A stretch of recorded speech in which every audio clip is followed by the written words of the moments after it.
ఇప్పుడు మనం Jubilee hills దిక్కు పోదాం. ఆడ ఓట్లు ఉన్నాయి కదా. వచ్చే నెల 11వ తారీఖు నాడే ఇక ఆడ ఎవరు గెలుస్తారో జూబ్లీ హిల్స్ జనాలకే కాదు రాష్ట్రం అంతా ఎరికే.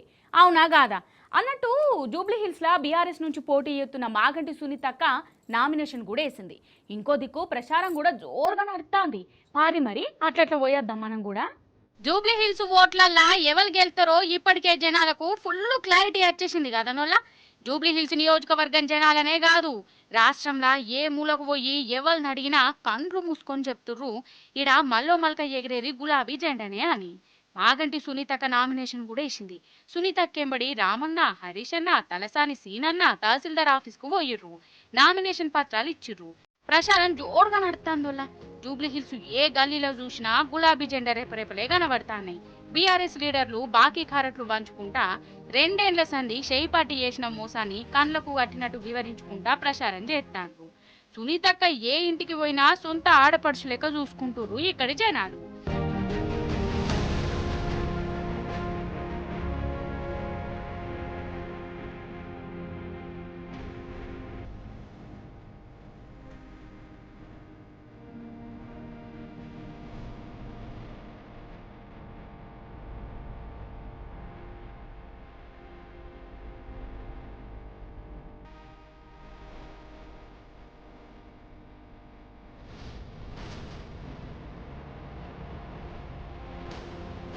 ఇటు చెయ్యి పాటోళ్ళది గోసంటే గోసనే పోది. ఓట్ల కోసం పోయిన లీడర్లను జనం ఎక్కడికక్కడ నిలదీస్తూనే ఉన్నారు.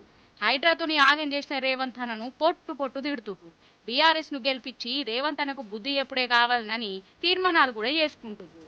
అసలు ఈసారి ఎలక్షన్లలో ఎంత చిత్రం ఉన్నదంటే ఈ బీఆర్ఎస్ ను ఓడించేందుకు షేయి పార్టీ పువ్వు పార్టీ రెండు చేతులు కలిపినాయి. ఇది నేనంటున్న మాట కూడా కాదు, అక్కడి జనాలకే పురాణ సమజైంది.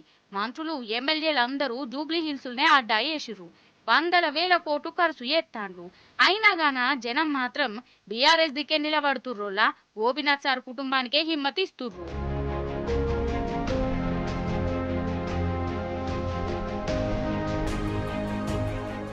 10 ఏళ్ల అభివృద్ధికి 2 ఏళ్ల అరాచకానికి మధ్యన జరుగుతున్న ఎన్నిక. 10 ఏళ్ల పారదర్శక పాలనకు ఈ 2 ఏళ్లుగా జరుగుతున్న అవినీతి పాలనకు మధ్యన జరుగుతున్న ఎన్నిక.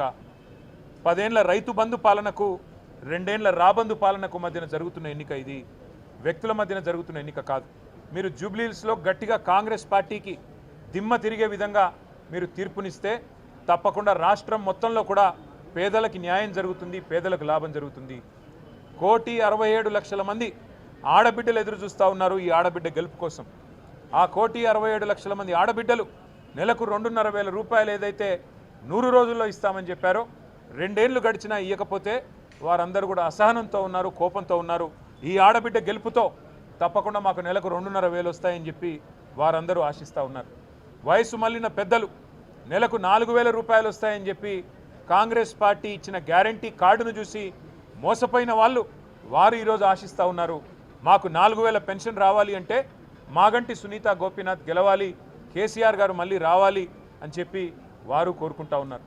కాంగ్రెస్కు చెంపపెట్టు లాంటి తీర్పునిస్తేనే ఆ 2 లక్షల ఉద్యోగాలు మాకు వస్తాయని చెప్పి మా తమ్ముళ్ళు చెల్లెళ్ళు భావిస్తూ ఉన్నారు.